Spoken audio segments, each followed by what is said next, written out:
4 minutos nos separan de las 10 de la mañana. Recién hablábamos y les decíamos que en un tiempo, en una época de balances, en donde prácticamente todos los medios, los portales informativos están realizando como un raconto de los principales acontecimientos periodísticos del año que se está yendo, el 2017. Recién compartíamos con ustedes, por ejemplo, lo que para Infobae, portal de noticias, eran las 20 personalidades por diferentes motivos de América Latina, en este caso de América, y hablábamos de que allí aparecían 2 uruguayos. Es una época en la que pensar en la región de cara a lo que es esta globalización nos hace pensar prácticamente en todas las entrevistas y todos los temas de los que hemos estado hablando en Arriba Gente, donde es absolutamente imposible escapar a lo que es hoy en día el contexto internacional. Y más allá de sensaciones que uno puede tener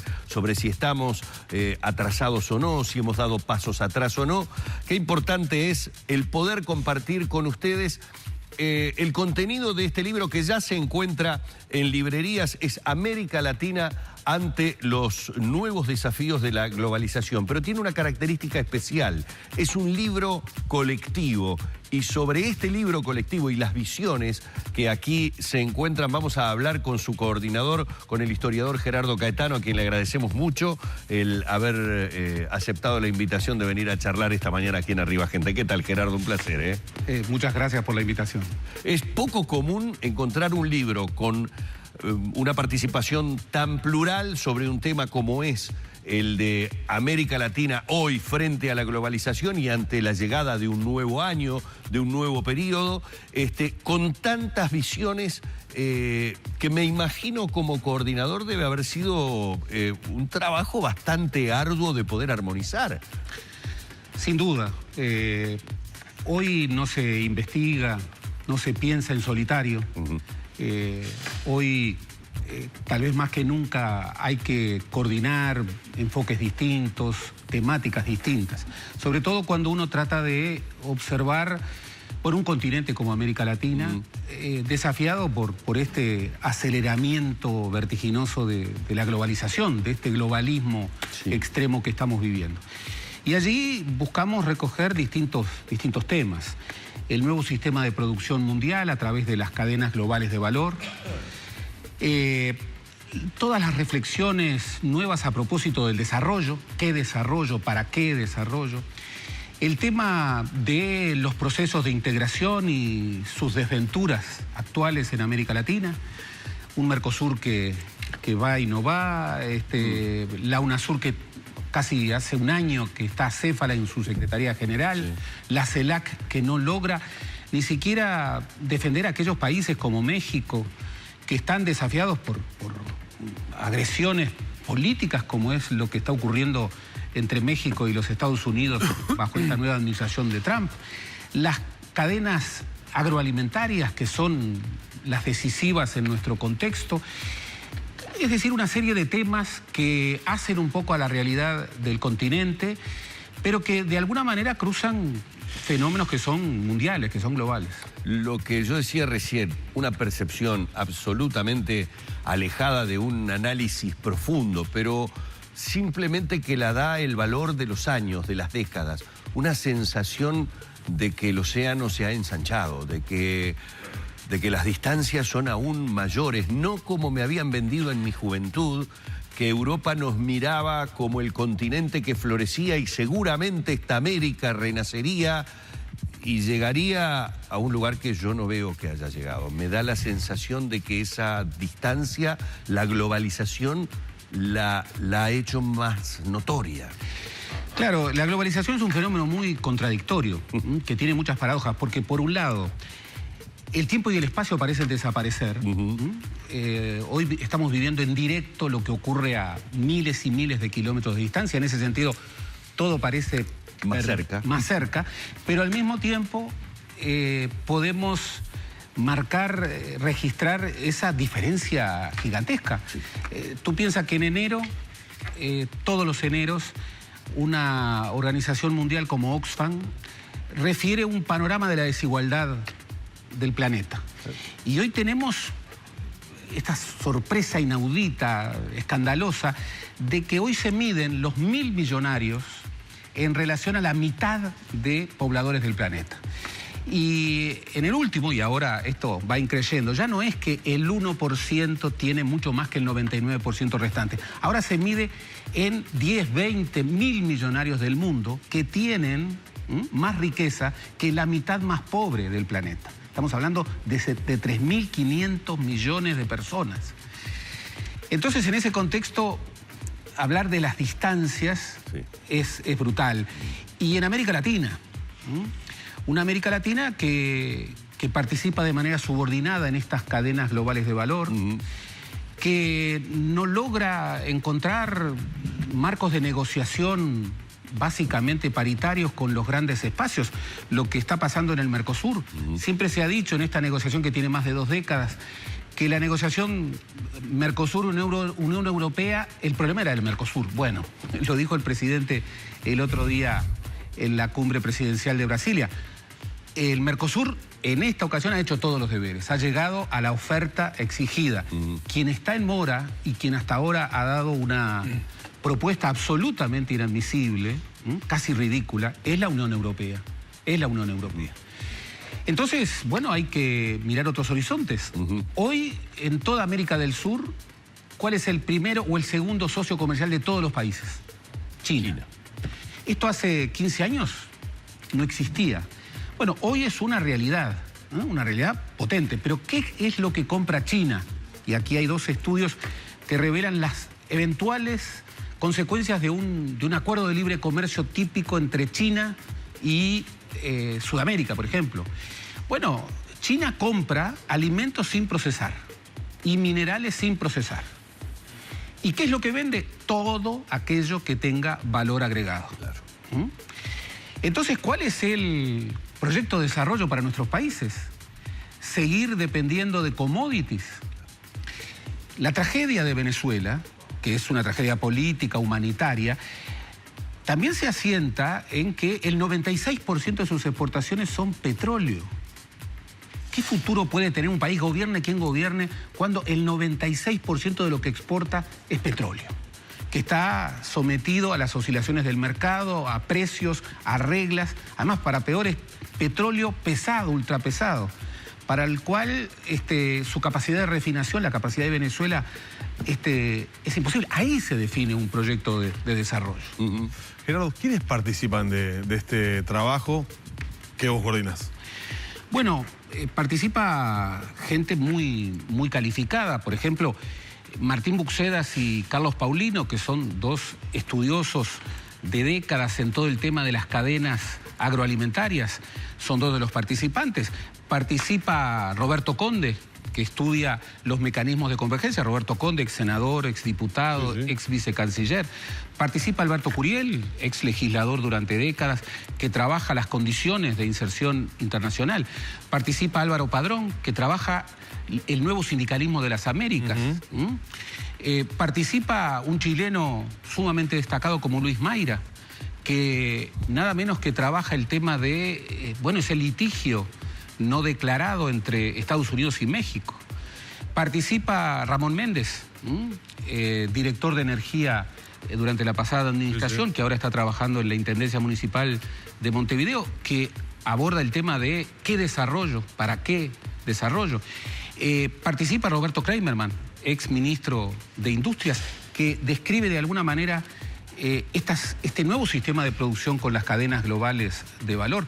Participa José Manuel Quijano, por todos conocido, que estudia las cadenas globales en relación a un tema cada vez más decisivo y muy desconocido, como es el tema servicios. Es decir, participa un grupo con el cual conformamos en el Centro de Formación para la Integración Regional, un área que trabaja precisamente estas 2 cosas que son reverso y anverso, es decir, la inserción internacional como soporte de un proyecto de desarrollo en América Latina. Claro, y luego de hacer, luego de pasar la zaranda, ¿no? En todos los aportes que hay sobre el libro, luego de analizar cada uno de los capítulos y la temática que justamente los autores están expresando allí, ¿se puede significar o se puede hacer un ranking de cuáles son, de alguna manera, los desafíos centrales que tiene o que propone la globalización? Es decir, primero está después este. ¿Se puede hacer o no? Claro, se puede hacer. Digo, ¿se puede priorizar o rankear? Esa es la pregunta. Por cierto, por ejemplo, nosotros estamos en un contexto de la llamada revolución industrial 4.0, sí. Robotización, economía digital, sí. Comercio electrónico, inteligencia artificial. Bien, eso no es algo que se viene, no, es algo que ya está. Esto se da en un contexto de hiperglobalismo. ¿Qué quiere decir hiperglobalismo?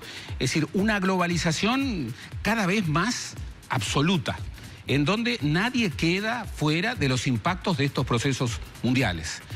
Pero una hiperglobalización en donde tenemos movimientos inesperados. En un contexto donde todo llevaba a indicar que estaban emergiendo megaacuerdos comerciales en el Pacífico, en el Atlántico, en el Asia, Estados Unidos busca un repliegue proteccionista. Claro, eso se tiene que haber dado de bruces frente a los procesos como venían. Absolutamente. Incluso muchos hablan de que es una respuesta reaccionaria, y lo es. Es una reacción ante este hiperglobalismo. ¿Se puede dar marcha atrás frente a estas cadenas globales de valor? China, que es el gran ganador de estas últimas décadas en materia económica, sí, dice que no. Y en enero pasado el presidente Xi decía, bueno, China ahora va a ser el líder mundial del libre comercio. Sí, claro. ¿Lo es? Claro que no. China compra lo que quiere, y lo que quiere es comprar commodities y vende cada vez más justamente valor agregado. Entonces, segunda constatación, si estamos en una revolución industrial 4.0, que entre otras cosas va a tener un gran impacto en el empleo, los temas de la educación y los temas de la ciencia y la tecnología son decisivos. Sí. Y ello además vinculado con el cambio de matriz productiva. Si nosotros, como ha sido la historia de América Latina, solamente producimos commodities, es decir, productos con bajo o nulo valor agregado, aún con las transformaciones económicas, uno podría decir, la carne de la trazabilidad no es un commodity más. Claro que no, claro que no. Es un producto que además ya participa de cadenas agroalimentarias.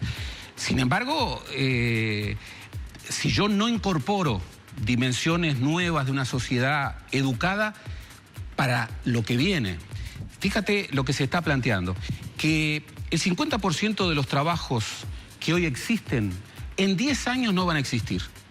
Y el 70% de los trabajos que van a existir en el 2030, todavía no los conocemos. Hoy no existen. Entonces, países como los nuestros, en medio de una revolución, tienen que apostar cambio de la matriz productiva. No pueden poner todos sus huevos en una sola canasta. No pueden depender de productos que, de alguna manera, los precios y las reglas dependen de otros. Por supuesto que un país como Uruguay tiene que buscar mercados. Sí. Y en realidad hoy la búsqueda de mercados, la lucha por mercados, es una tónica dominante en todo el continente. Uno podría decir, sí, pero Brasil, que tiene 210 millones de personas, no puede vivir en el mercado interno. No, claro que no. Claro que no. Tiene que buscar mercados. Y si lo busca con otros, como por ejemplo el Mercosur, tiene que buscar negociaciones que lo favorezcan. ¿Qué pasa con esas negociaciones? Y bueno, todo llevaba a indicar que íbamos a tener un acuerdo con la Unión Europea, y la Unión Europea... Pero es que ahí es donde... Y la Unión Europea está con un Brexit, por ejemplo. Claro, pero es que ahí también es donde, de alguna manera, los colores políticos de América Latina hacen que perdamos un tiempo que el resto del mundo no pierde. Es decir, esto me hace acordar un poco a la eterna discusión a nivel interno sobre lo que deben ser políticas de Estado por encima del gobierno de turno. esto es igual. América Latina parecería ser que le faltan políticas regionales frente a la globalización y se deja llevar por los colores de los gobiernos de turno que impiden determinado tipo de accesos a determinados mercados, como le ha sucedido a Uruguay, que teniendo las puertas abiertas por lo menos para iniciar relaciones para algún TLC o lo que fuere, se ve impedido porque la propia región tiene una actitud proteccionista. Cierto, pero también ahí hay que ir en profundidad. Por ejemplo, ¿qué son los tratados de libre comercio? De los que hablamos y hablamos y hablamos.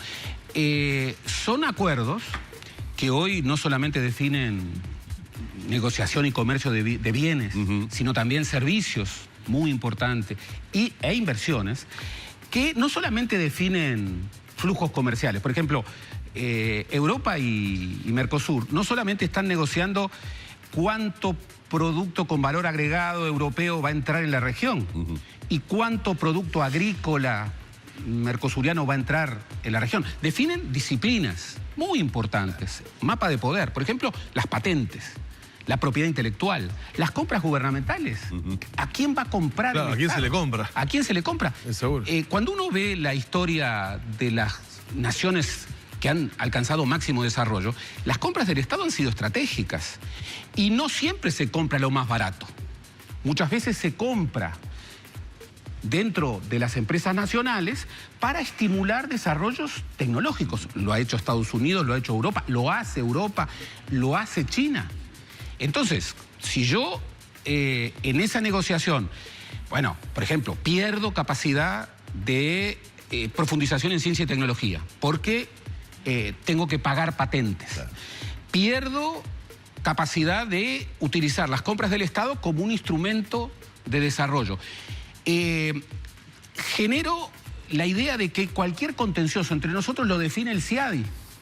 Claro, ¿recuerdan el CIADI? Sí, sí. Una política de salud, como era la política antitabaco, fue juzgada en Ginebra, la Philip Morris versus Uruguay, bajo la idea de que se estaban violentando condiciones de inversión.